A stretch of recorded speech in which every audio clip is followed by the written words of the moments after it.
Welcome to the All Financial Hour podcast with Steve All. And we know our friends at the Fed Reserve, they've been making moves lately, one of which of late was pretty aggressive. The Fed Reserve won't meet again about the interest rates until early next month, around November 6th, 7th, something like that. So when it's expected to cut them again. One inflation number that former Kansas City Fed President Thomas Hoenig watches is so-called core CPI, which excludes volatile food and energy prices. He tells Fox Business that's what's got him worried. I think inflation is higher than what people are saying. If you use a CPI, which I think you should use, core is still above 3. It's been above 3 for a year. So they ought to be cautious in coming down. As anxious as they are to please the markets and whomever else, they should be much more careful, because if they cut and have to raise later, it'd be a mess. And you got inflation impacting the purchasing power for retirees, of course. So, Steve, what strategies do you recommend to safeguard those retirement income plans from inflation? I think the idea around of it is what you said, income. 3 most important things in retirement: income, income, and income. So that's the thing that we like to look at in the planning side of it. You know, how are we going to replace that paycheck? Because that's what most people are looking for.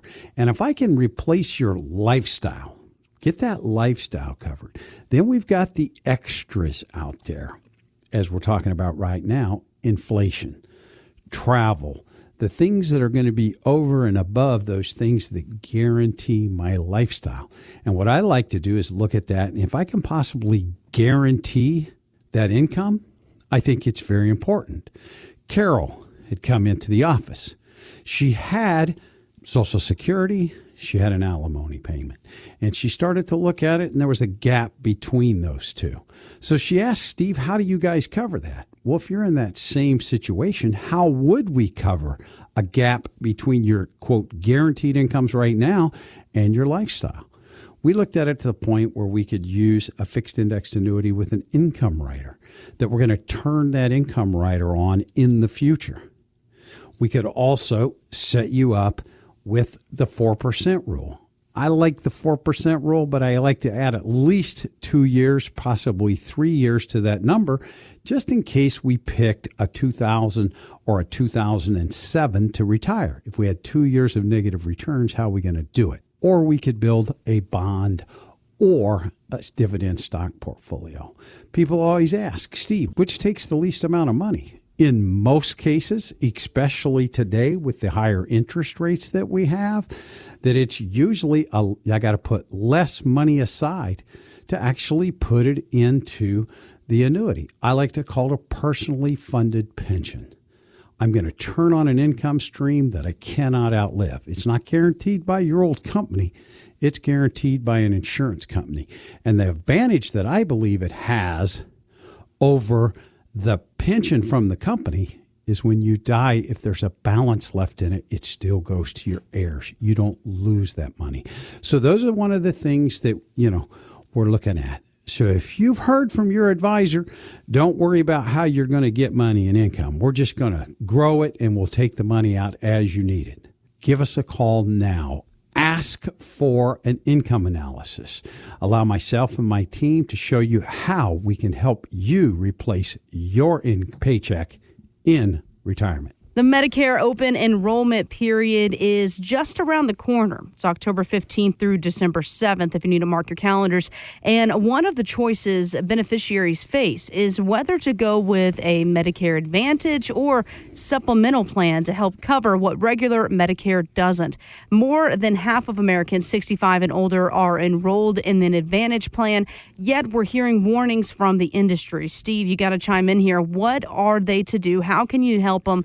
What do we do next here?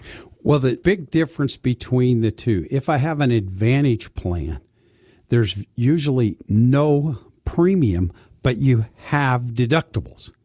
So you're not going to pay anything kind of up front, but if you use the services, you're going to pay more. And then when we get the supplemental plans, you're paying a premium up front.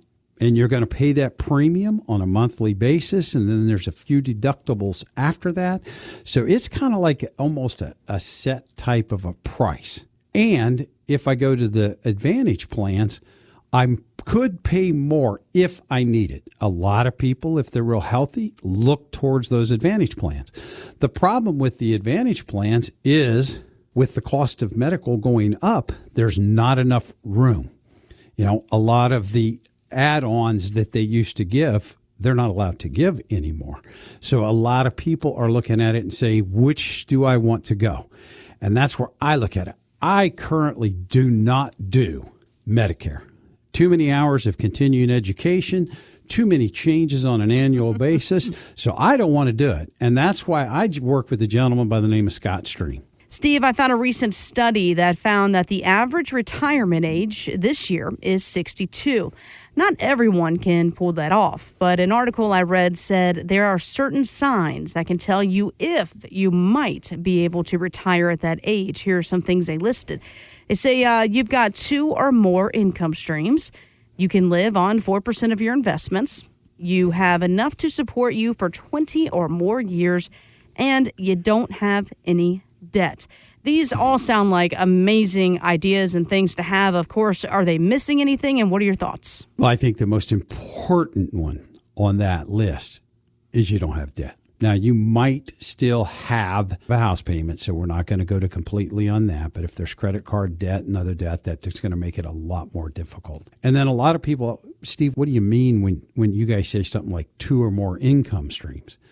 And I look at it, Social Security for you and your spouse is not 2 streams. That's 1 stream. That's Social Security. I like to look at it, the income streams, Social Security, pension, or do I have an annuity that's giving me that guaranteed income for the rest of my life, or my spouse's? I think that's very important. And I think one of the things that catches a lot of people on that 4%, because you'll ask people, if you have $100,000, how much could you take out of your nest egg?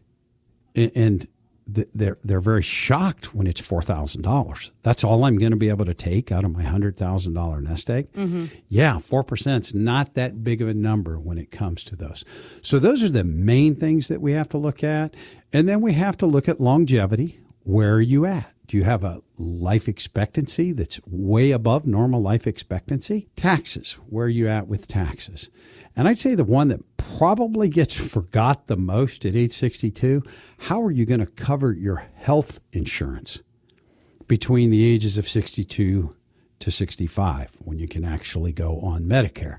Well, Jim and Patty had come into the office, and we did a complete analysis for them. And they come in, and they're looking at it, and they're wanting to retire early. So if you're in that category and you want to retire early, we're going to do that analysis. We're going to look at longevity risk. We're going to look at different sequence of returns because markets don't go up. And then we're going to come to you with some people.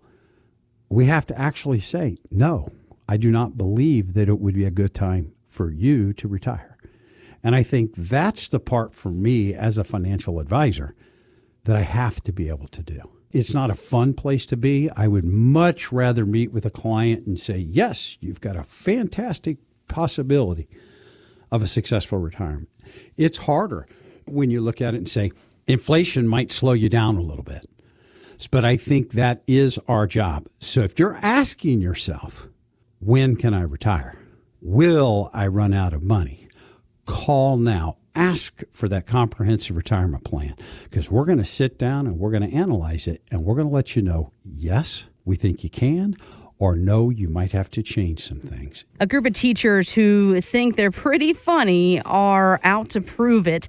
The Bored Teachers Comedy Tour is selling out across the nation. One of them is Mark Schumacher. I would always stress out when I get observed by my principal. Anytime you get observed by your boss, it's stressful. I started bribing my students. I told them, hey, you guys make me look good when the principal's in the room, pizza party. Here's what we're going to do. Anytime the principal's in the room and I ask you guys a question, you're all going to raise your hands. You raise your right hand if you know the answer. Ah, smart. Thought that one through. Your left hand if you don't. Guys, can you say Teacher of the Year? Oh, my gosh. Amazing. Definitely a well thought out plan there. I got to give him props. Hey, Teacher of the Year going on like that. picking that up. It is true. We always want to, quote, impress the boss. Mm-hmm. So as it comes from there. But no, I think that is that. And I do want to reach out for all of our teachers out there. Thank you for what you do. Oh, my gosh. It is certainly a thankless job, certainly an underpaid job. I think teachers should be making, just triple, if not, more than what they already make. It's an unbelievable job what you guys do. So thank you so much.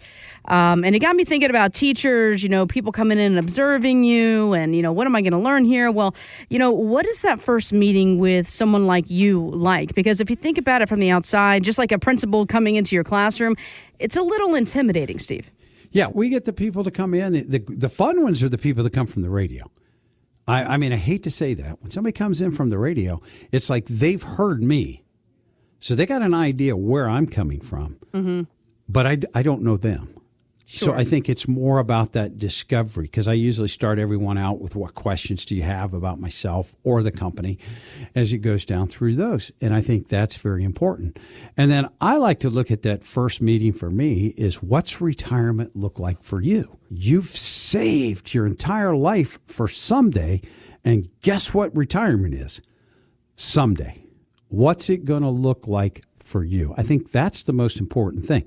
What are your retirement goals? And there are a lot of times we'll have a couple come in and they'll kind of look at each other and they both got different ideas of what retirement looks like for them, because it hasn't been a topic that they really discussed. So I think that's important to look at.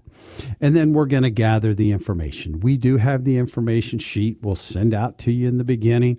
It's going to ask, if you're not taking Social Security, what are your Social Security estimates? We want to optimize your Social Security, because I believe that is part of the income plan. Then we're going to do an analysis of your current holdings. We need statements to be able to do that. Why? Because I want that risk-reward analysis. I want to know how much risk you're getting for the reward that you're getting, the rate of return. Because I believe that the best return that I can possibly get with the least amount of risk possible is very important. And we're going to do a fee analysis. It's amazing to me when people say, well, I don't pay any fees.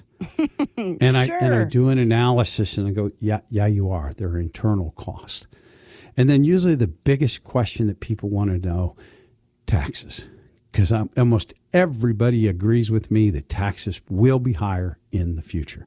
What could I possibly do today to help minimize taxes in the future? So I think that's important. And then we look at the long-term care and the legacy planning.